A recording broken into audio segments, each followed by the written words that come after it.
The National Broadcasting Company presents Joel McCrea in Tales of the Texas Rangers. From Hollywood, another authentic reenactment of a case transcribed from the files of the Texas Rangers.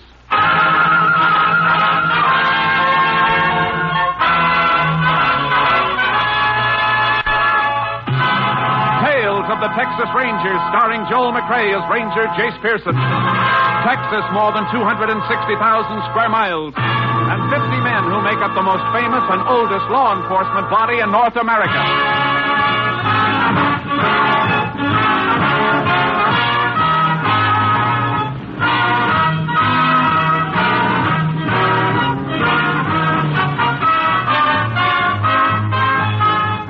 Now, from the files of the Texas Rangers come these stories based on fact. Only names, dates, and places are fictitious for obvious reasons. The events themselves are a matter of record.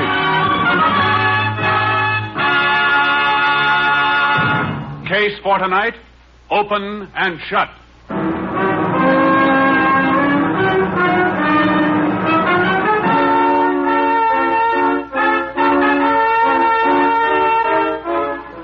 It is 1:37 a.m., September 9th, 1945.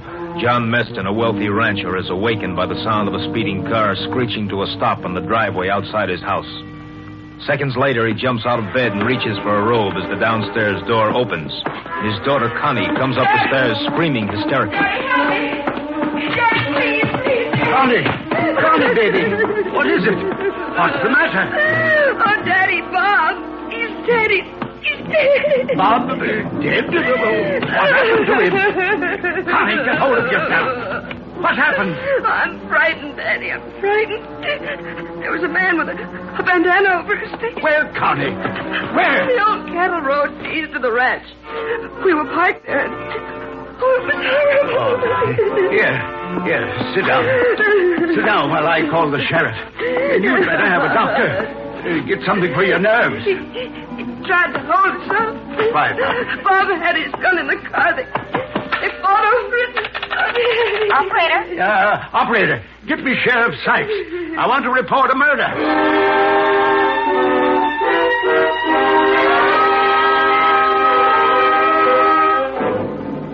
Connie Meston was in no condition to be questioned, and Sheriff Sykes had only an incoherent story to follow. He called the Texas Rangers. Ranger Jace Pearson was assigned to the case. He arrived at the Meston Ranch shortly before dawn. Might as well wait here in the library, Ranger. Doctor's still in with the girl. She's had a mighty bad shock. Did she tell you where it happened, Sheriff? Yeah, the old cattle road east of the ranch. I got some men riding out there now. They'll call us as soon as they find the body. If that girl isn't going to be able to talk real soon, we better get out with your men. Oh, here's the girl's father. Sorry to keep you waiting, Sheriff. How are you, Mr. Meston? Glad you got here, Ranger. Can we talk to your daughter now, Mr. Meston? I'm afraid not. Doctor's put her to sleep. Says she must have absolute rest for a few hours. There's no point in our waiting then, Sheriff. We can come back later. I'm sorry, but that'd be best. I'll walk out with you. What's the best way to get to that cattle road? Drive into town, then round the highway. Be shorter to cut across the ranch on horses. You got yours in your trailer. Maybe Mr. Meston will lend me one. Take your pick of the stable, Sheriff. Couldn't we drive across the range? No, you've got a ravine to cross and a stream to ford. What time did your daughter get home, Mr. Meston? Just a minute before I called the sheriff. Little after 1:30. I'd only been in bed about an hour. Locked up about 12:30 and turned in. Is this the car she came home in? Yeah, Bob Brady's car. I heard her drive up, then I heard her crying. Came in and tore up the stairs to my bedroom. I'm afraid it's going to take a long time to get over this. Don't let anybody touch this car until I can get a fingerprint man to go over it. Killer may have left his mark someplace. I'll see it ain't touched. Well, I'll go get me a horse in the stable, Ranger. How well did your daughter know Brady? Well, they went around together for a spell, but this date last night was the first they'd had in a long time. Brady worked for me. Doing what? Accountant. Handled all the ranch business. Got an office in one wing of the house. I see. I'll radio for a fingerprint man to come down from our lab while the sheriff's getting his horse. Want me to ride with you for any reason? No. Better do whatever you can to bring your daughter around so we can talk to her. We'll be back later.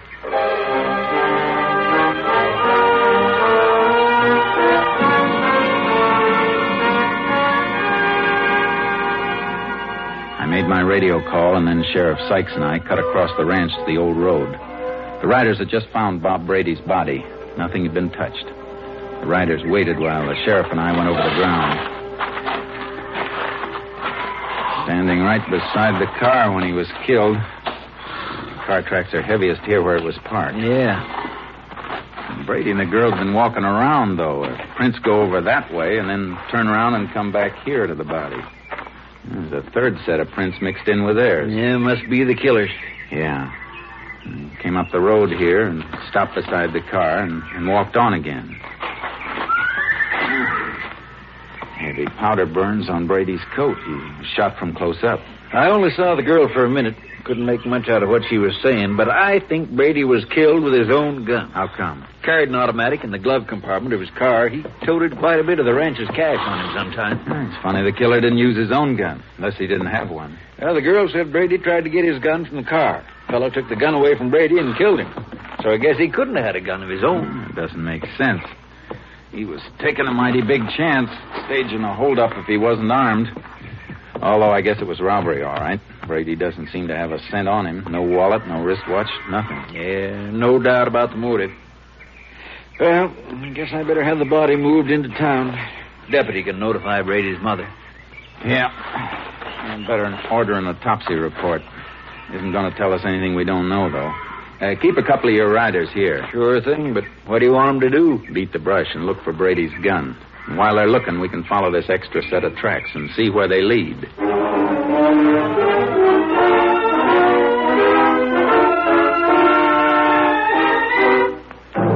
I expected to follow the marks of a man who didn't want to be followed. The usual erratic trail a killer leaves when he's trying to throw off pursuit. But this trail led straight as an arrow. Hey, whoever he is, he sure didn't cover his tracks very well. No, unless he's headed for some spot where he knows his trail will be lost. Hey, wait a minute. Whoa, boy. Oh. Charco. What is it? Trouble may start here. Yeah, turned off the road into the fields. The ground's worn that way, though. It's a path that's been used before. Come on. Come on. The grass has been trampled from regular use. Anybody live out here you know of? Nope. Yeah, an old shack about a mile and a half across. Used to be a line house. Owner rented to a Mexican. We better have a talk with him. We can move a little faster, but keep your eye out for those tracks as we go. Get out.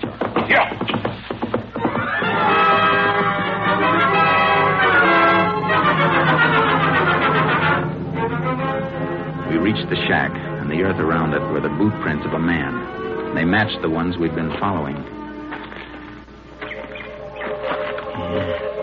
He's in there, all right, Ranger. Yeah. He may still have that gun with him. He was up late. Could still be asleep. Come on. We'll see. There he is. Still in bed. Shh. Quiet. Take a look at these boots. Right beside his bunk. Bent nail in the heel of one of them. Yep. Made the march we've been following, all right. He's our boy. All right, you. Wake up. Who's that? Come on, get up. Please, what have I done? Why'd you come here? What's your name? Jose Morales, senor. Where were you last night? What? I walk into town. Anybody see you there? Sí, senor. The man in the package store. I stopped there to buy a bottle of wine. There's the bottle on the table. What time did you leave town, Morales? It was almost midnight, I think. And you walked home, too? Sí, senor, sí. But why do you ask me all these questions? I don't know. How long does it take you to walk back here? Hour, maybe more. I don't have a watch, senor. Are you sure you don't have a watch now? Sí, I never owned one, senor. How about a gun? I don't have a gun. How did you come when you came home? Well, no, I don't remember, senor. I just walked. Well, you better remember. You came up the cattle road. We followed your boot tracks. Were you alone all the time? Sí, alone. You didn't see a car parked on the cattle road? Sí, senor, sí. There is man and girl there. They will remember that they see me there. What's that? Hold it, Sheriff. Go ahead, Morales. When did they see you? On the way home, I passed by the car.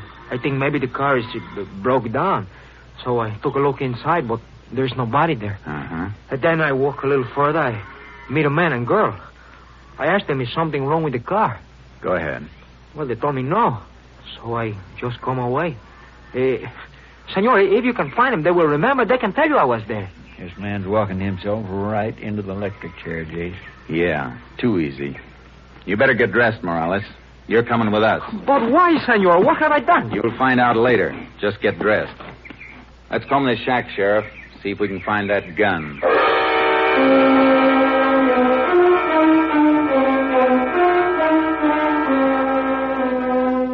We didn't find the gun or anything else that might have been taken from Brady. And the sheriff's riders drew a blank, too. But we had enough to hold Morales at the jail. We locked him up and went back to the Meston Ranch. Before you speak to my daughter, gentlemen, I want to ask you to kind of take it easy. In here. Connie, it's Sheriff Sykes and the Ranger. Howdy. Miss Connie? Hello. Miss Meston, would you mind telling us just what happened last night? Well, Bob called me, Bob Brady. He wanted to see me. We hadn't seen each other for some time. I thought he worked here at the ranch. Well, it did. I meant we hadn't been out together for a long time. I'm sorry. Go ahead. Well, he picked me up here, and we drove. Then we parked up the old cattle road. Lots of young folks parked there on and off, Ranger. It's sort of a lover's lane. We'd been there quite a while talking. See, Bob was going to be married next month to a girl named Mildred Peterson. She's a school teacher, Ranger. I see. Go ahead, Miss Meston. Well, he asked me if I wouldn't change my mind and make up with him before he got married, and it was too late. Mm-hmm. I told him we weren't right for each other. He'd be happier with somebody else, and then, well, all of a sudden a man came up to the car. It was dark, and he had a bandana over his face. Go on. He held us up and made us get out of the car. You have a gun? I'm not sure. I was frightened. He had something in his hand. He took Bob's wallet and his watch, and then he told us to stay right where we were. Didn't he take anything from you? Well, yes. Yes, he took my purse. And then what happened? Well, all of a sudden, Bob made a dash for the car. He got his gun from the glove compartment, but the man was right after him. They fought. The man got the gun away from Bob, and he shot Bob and ran away. Gentlemen, if you don't mind, Just I another think that... second, Mr. Meston. Miss Meston, what were you wearing? Well, just a plain blue taffeta dress. It's right there on the chair. After that, you took Brady's car and drove back here, and your father called the sheriff. Is that right? Yes, sir. Driving back from there, you had to come through town. Why didn't you stop and get to a phone? I was frightened. I couldn't think. I wanted to get home. You should be able to understand that, Ranger. After all, the girl... Sure, Mr. Meston. Just checking. You said you were in bed and heard your daughter drive up. Is that right? Yes, like I told you before. I locked up and turned in about 12:30. Connie come home about an hour later. Came in and right up to your bedroom. Is that right? Yes. Why? Just getting the picture. All right, Sheriff. We can go now. Right. Oh, we can find our own way out, Mr. Meston. Miss Connie can come into town and dictate her statement in a day or so. Thank you, Sheriff. Bye. Well, Ranger, this looks like a quick one to me. Case against the Mexican Morales is open and shut. I don't know, Sheriff. Somebody's lying. Meston said he locked up and went to bed. His daughter came in and went tearing up to his bedroom. Well, what's wrong with that? How'd she get into the house if Morales took her purse? Her keys would be in her. Well, she might have had her key in the pocket of her dress. Might have, except for one thing. That dress has no pockets.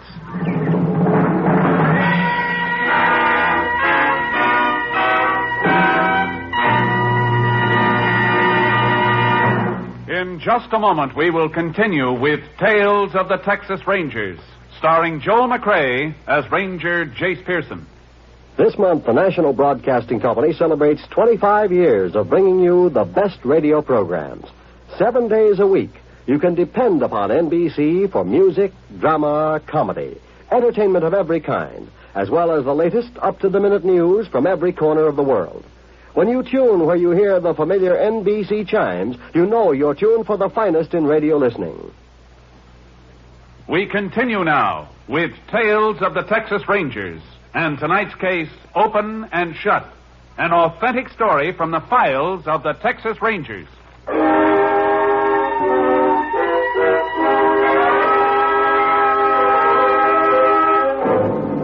I checked on Morales' story as best I could. He had been in town, and he had bought a bottle of wine to take home with him the night of the murder. But when I got back to the jail, the sheriff had evidence piling up against the Mexican. Your fingerprint crew dropped off copies of prints they found on Brady's car. Uh-huh. These prints were found only on the door of the car. Now, compare them with these. Yeah, same man, all right. Matching set of the prints I rolled off Morales when we brought him in. He must have done it. Maybe, but I'm not convinced. I'll see you later. Here, where are you going, Ranger? To see Brady's mother and the girl he was going to marry.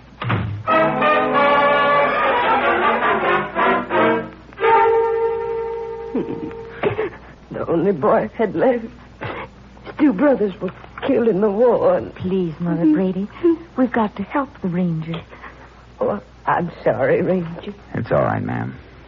How long had it been since your son had been out with Connie Meston before last night? 6 months. I thought it was all over. I thought she'd leave him alone when she knew him and Mildred was going to be married. Did he brood about her much during the time he wasn't seeing her? No. He knew it was best. She was spoiled. She never really wanted him. Except when she found out she couldn't have him. Miss Peterson, you and Brady ever quarrel about Connie Meston? Oh, no. He was over it. He knew what she was. She's a cruel, heartless little cheat. She made his life miserable. You got any idea why he called her and asked her to see him that night? Well, Ranger, he didn't call her. She called him. You're sure of that? I heard him answer the phone. He didn't want to go, but she must have been insisting, because after a while he said all right, he'd meet us just once. For the last time. Thanks. Ranger, is it true what we heard? You've got the killer in jail? I wouldn't count on that. Yet.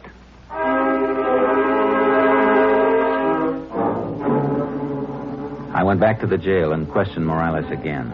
He was frightened, but his story never moved an inch from what he told us the first time. Then I saw the sheriff. I spoke to the district attorney, Jace. He thinks we got enough to take the grand jury for an indictment. Give me one of the mug shots you took of Morales when you brought him in. Sure. Here's the picture. Thanks.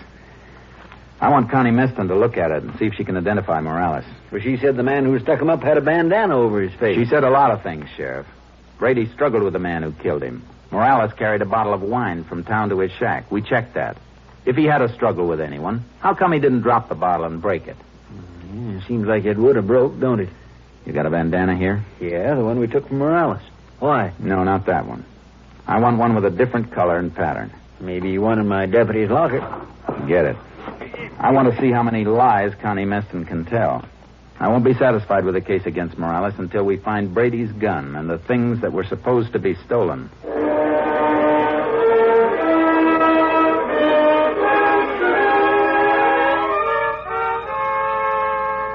I went back to the Meston Ranch the next morning. Connie Meston was taking Brady's death hard. As hard as a rock. She wasn't at the ranch house. She was near the corral, training a jumper to take a fence. All right, come on, boy, now. Let's go. Come on. Oh. Now, back again. Come on. Come on. Come on, I said. Well, I'll teach you to balk. When I want you to jump, you'll jump. Come on. Take it easy with that horse. Oh. Ranger, I didn't see you coming. Glad to see you've recovered from your shock. Well, I had to find something to occupy my mind. Thought I'd work my horses. Got him entered in the show at El Paso next Sunday. It'd be nice if the horse lives that long, the way you use that whip. It happens to be my horse. Now, what do you want, anyway? A little information. We may have the man who killed Brady. Oh, yeah, I heard. The Mexican Morales? News gets around. Here's a picture of him. Is he the man? Well, he could be. He looks like the one. What do you recognize? That scar on his chin? Yeah. Well, no. I mean, no. His face was covered. Yeah, I almost forgot about that. Is this the bandana you saw? Well, it was dark, but it was just like that one. Uh-huh. Well, thanks. That all you want to know, Ranger? Yeah, that's all. For now.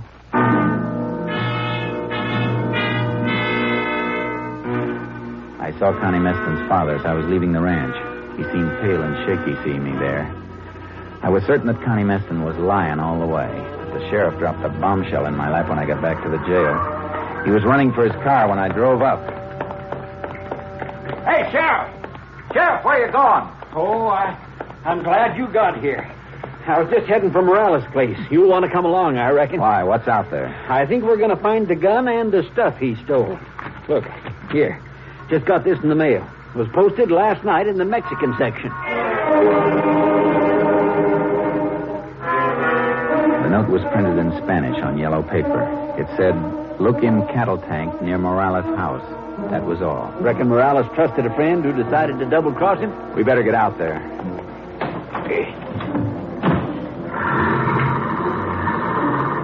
Well, there's no doubt about this case now, Ranger.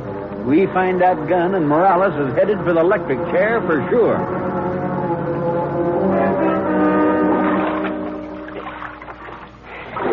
Hey, here's something else. What'd you find? The watch. Brady's wristwatch. Good.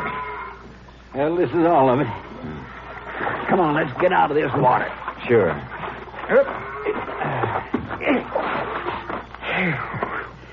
Nice haul.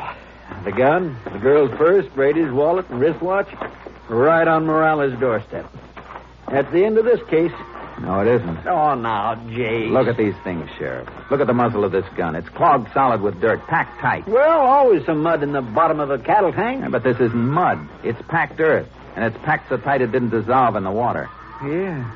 Say, that is funny. Sheriff, this gun was buried someplace after it was fired. Buried and then dug up again and thrown into this cattle tank. Say, you're right. Traces of dirt packed into the holes of the watch band, too. And in the wallet. Sure. But look at this purse. The purse wasn't buried, or the same dirt would be jammed in the metal frame. Connie Meston's keys. She had them when she ran home after Brady was shot. She brought the purse with her to plant with the stuff she dug up after she knew Morales was under suspicion. You mean she killed Brady, buried the evidence before she went home to make it look like robbery? Yeah, because the real motive was jealousy. You hold Morales another 24 hours. That'll be long enough to get what we need. Then Connie Meston can take his place. But you got no proof on her. I'll send that anonymous note through to the handwriting division at our lab. They can get a sample of Connie Meston's writing from horse show registration blanks at El Paso for comparison. Yes, but will that help, Ranger? After all, the note is printed, and it's in Spanish. There'll still be similarity in letter formation. Besides, registration blanks usually ask for printed information on breeding and identification. If Connie Meston wrote that note, lab will know it.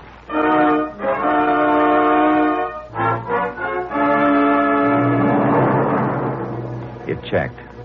Connie Meston's printing on registration blanks for the horse show matched the printing on the anonymous note. It was almost enough, but I wanted one more thing. A trace of dirt on something she owned. A trace that would match the earth that had been packed in the muzzle of Brady's gun when it was buried. I drove out to the Meston ranch and found Connie in the stables. Mind if I come in? Oh, you here again? What do you want this time? Thought you might like to know we found Brady's gun. Anonymous note told us where it was. Cattle tank out at Morales' place. You got a good case, then. No.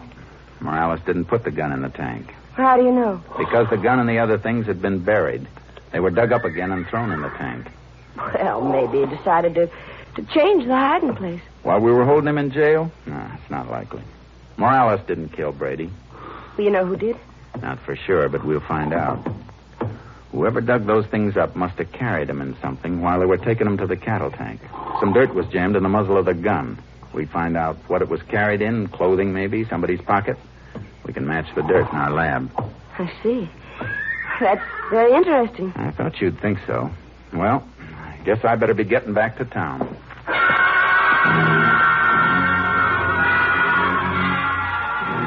I drove away from the ranch and parked behind some trees that gave me a view of the stable. A minute after I left her, Connie Meston came out, riding like the wind. I unloaded charcoal from the trailer and followed her, always keeping cover between us. She didn't seem to be carrying anything to dispose of, but all of a sudden she came to a stop by a stream. She took the saddlebags and started to shake them out over the water. Oh, boy. All right, Charcoal, let's go. Get out, boy. Yeah. Stay right where you are, Miss Meston. What are you doing here, Ranger? What's the matter with you? I'll take those saddlebags. Sure. Any law against emptying them into a stream?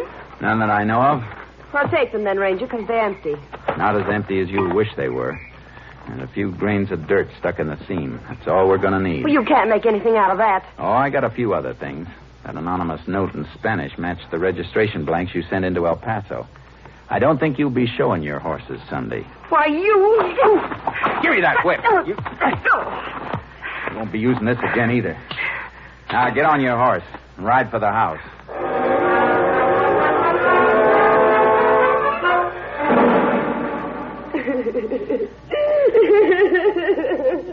I'm taking her in, Mr. Meston. I got an idea you started to suspect she was lying the same time I did. She's not lying, Ranger. She didn't know nothing about it. I did it. I shot Brady. I'm sorry, but that won't work either.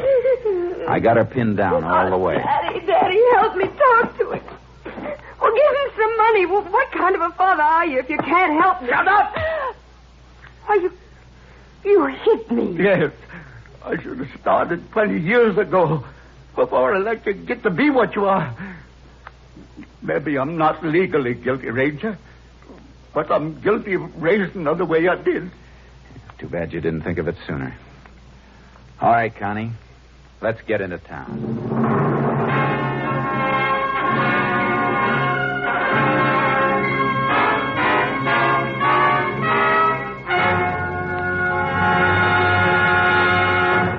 Connie Meston's trial was spotted with hysterics that failed to convince the court, although she maintained she was innocent in the face of overwhelming evidence against her.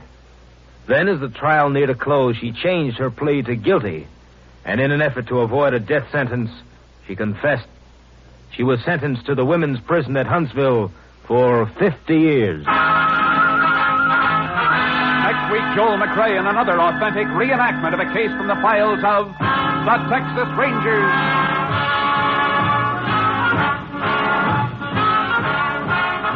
Joel McCrea is currently seen starring in the Universal International Technicolor production Cattle Drive.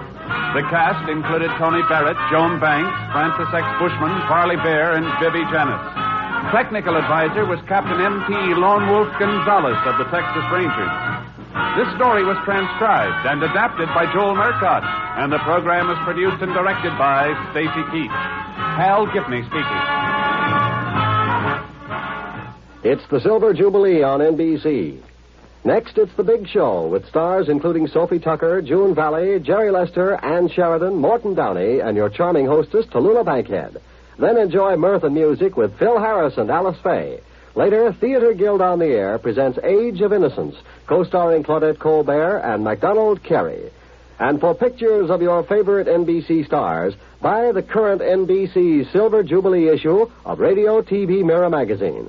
Next, it's The Big Show. All this and Tallulah, too, on NBC.